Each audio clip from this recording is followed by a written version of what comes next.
আসসালামু আলাইকুম। সকাল সকাল রান্নাঘরে চলে আসলাম। আজকের ব্লগটি শুরু করলাম আমি সকালে চা বানানো দিয়ে। আপনারা কেমন আছেন? আমি তো আলহামদুলিল্লাহ ভালো আছি। ভাবলাম যে আপনাদের সাথে একটু শেয়ার করি। সকাল সকাল চা বানিয়ে খাচ্ছি। তো আমি আসলে সবসময় চা খাই না, মাঝে মধ্যে যখন মন চায় তখন খাই। আমার মাথাটা এত ব্যথা করতেছে, ভাবলাম যে মশলা দিয়ে, সব ধরনের মশলা দিয়ে একটা চা বানিয়ে খাই। তাই আমি চাটা বানিয়ে নিচ্ছি। দেখতে থাকেন, পুরো ভিডিওটা না টেনে অবশ্যই দেখে যাবেন সারাদিন কি করি না করি। চাটা হয়ে গেছে, আমি এখন ছেঁকে নিচ্ছি।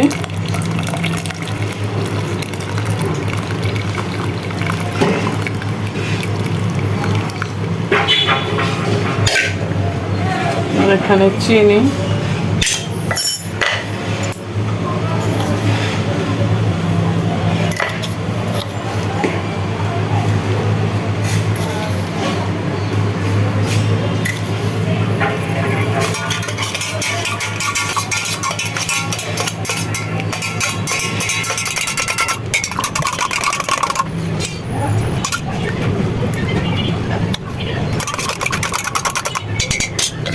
গাইস চা বানায় লিকার চা বানাইলাম।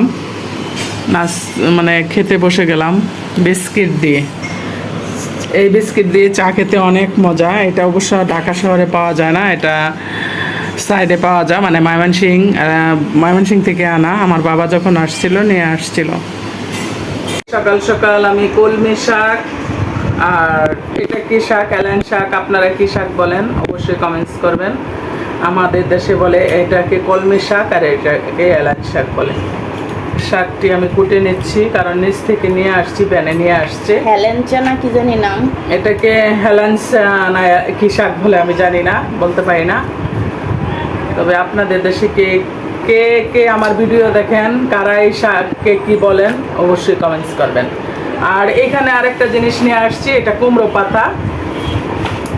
এটা দিয়ে আমি ওই যে চাপা শুটকি করে এটা ভরে বরাবর বাজবো।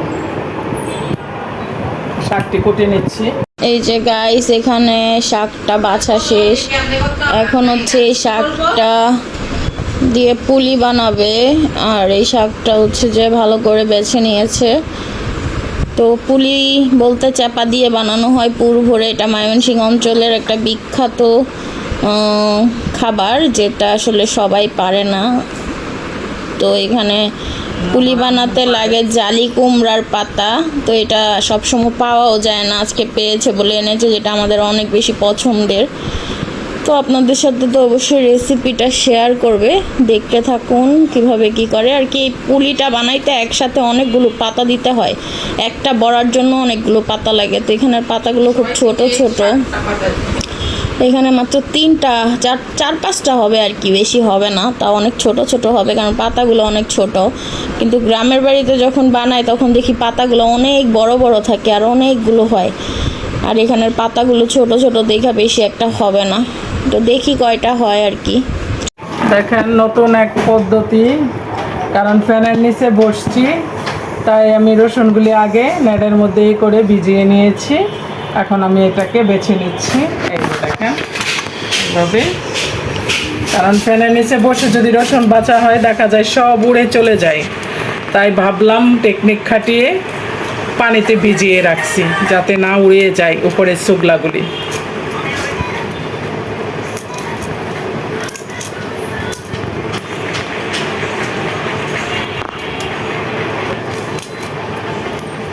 এগুলোর মুখগুলি শুধু খালি কেটে এই যেভাবে রেখে দিচ্ছি।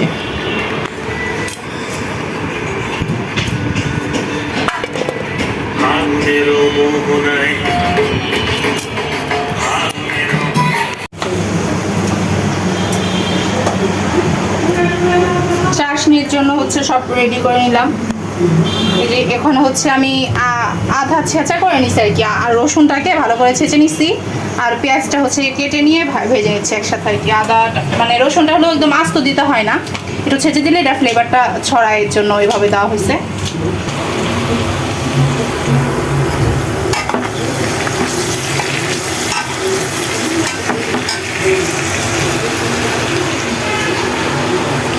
আমি এখানে এই যে দেখেন আমার মেয়ে রান্না করতেছে, আর আমি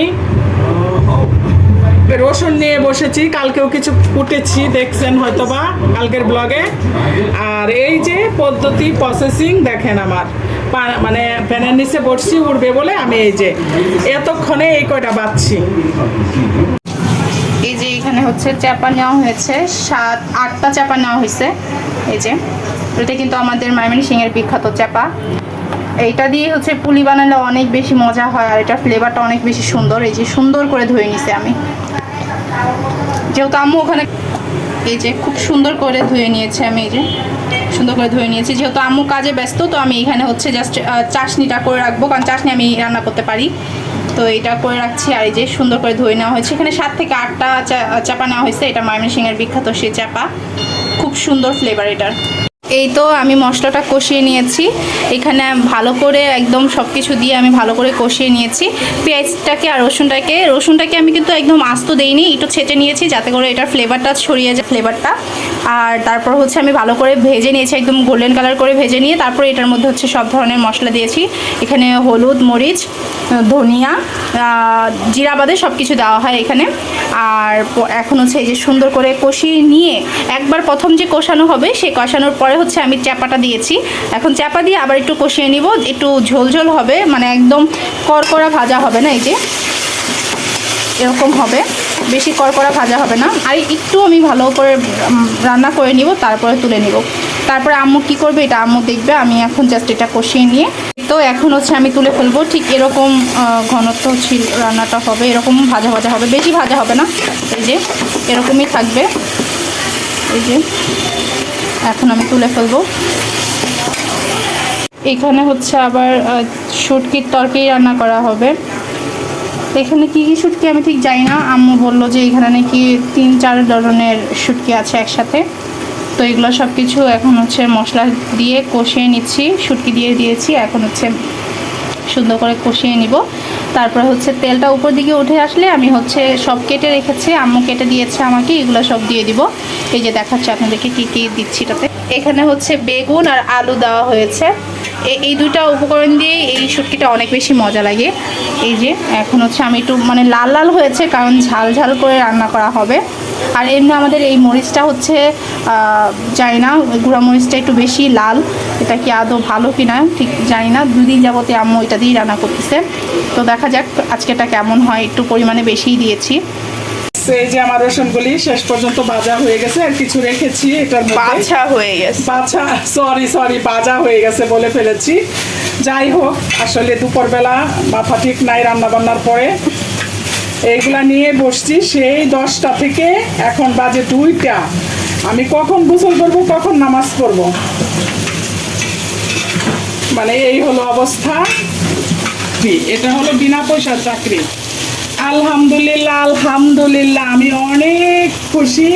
আমি বিনা পয়সায় একটা চাকরি পেয়েছি। এটা সারাদিন যতক্ষণ পর্যন্ত আমার কাজ শেষ না হবে ততক্ষণ পর্যন্ত আমার কাজে থাকতে হবে, আর কাজ শেষ হয়ে গেলে আমি মানে এই সময়টুকু বসে থাকি।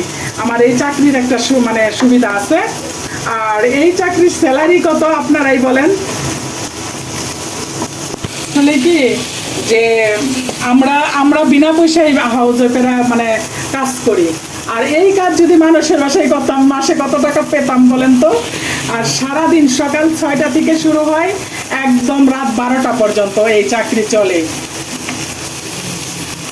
তারপরও হাজব্যান্ডেরা লাস্ট সময় কি বলে, সারাদিন কি কাজ করছো, এইগুলা কোনো কাজ, এইভাবে বলে, বুঝছেন। এত কাজ করার পরও হাজব্যান্ডের চোখে বাজে না, লাগে না যে সারাটা দিন সে অফিসে থাকে, মানে এত কাজ করি, তারপরও তারা বলে কি সারাদিনে কি কাজ করছো, যে এটা নাকি তাদের চোখে লাগে না। শোনেন একটা কথা বলি, কাজের লোকেরা যখন কাজ করে তখন মানে মাত্র 2টা কাজ, একটা কাজ 1000 টাকা, 2টা কাজ 2000 টাকা।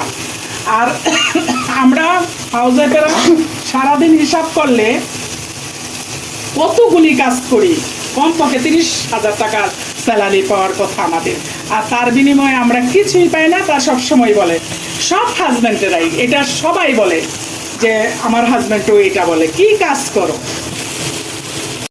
গাইস। এই যে বিকালবেলা এখন আমার মেয়ে, আমি আসলে রুমে বসে টিভি দেখছিলাম, এসে দেখি সে রান্নাঘরে হোয়াইট সস পাস্তা রান্না করে ফেলেছে। কারণ সে টুকটাক মাঝে মধ্যে বিকালের নাস্তাটা করে ফেলে তার মতো করে, আমি কিছু বলি না, থাক তার মতো করে সে করুক, শিখুক, কারণ শেখা দরকার মেয়ে মানুষ যেহেতু। বিকালবেলা আমি তো অনেক সময় দেখা যায় আমি নিজে করে দিতে মানে একটু অলসতা করি, ফিল করি, এই জন্য সে নিজেই করে মানে নিজেই করে আর কি শিখে নেয়। এখন তো আসলে শেখা খুবই সহজ, ইউটিউবে সার্চ দিলে দেখা যায় শেখা যায়। যাই হোক, অনেক কথা হয়তো বা বক করে ফেলছি, বিরক্ত হচ্ছেন।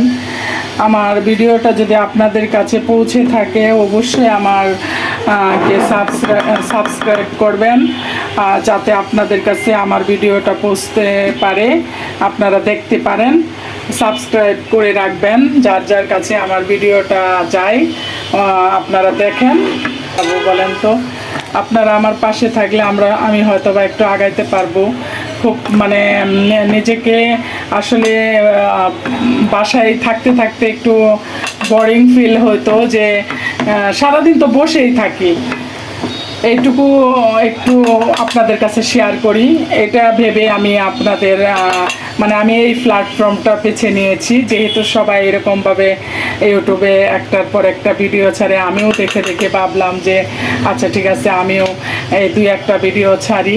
তারপরে দেখি যে না, আস্তে আস্তে আপনারা আপনাদের মতো করে দেখেন, দেখে দেখে চলে যান, কিন্তু আপনারা সাবস্ক্রাইব করেন না। আমার ভিডিওটা অবশ্যই সাবস্ক্রাইব করে রাখবেন, তাহলে আপনাদের কাছে বেশি বেশি ভিডিওটা যাবে। আর আপনারা কেমন ধরনের ভিডিও চান অবশ্যই আমাকে কমেন্টসে জানাবেন।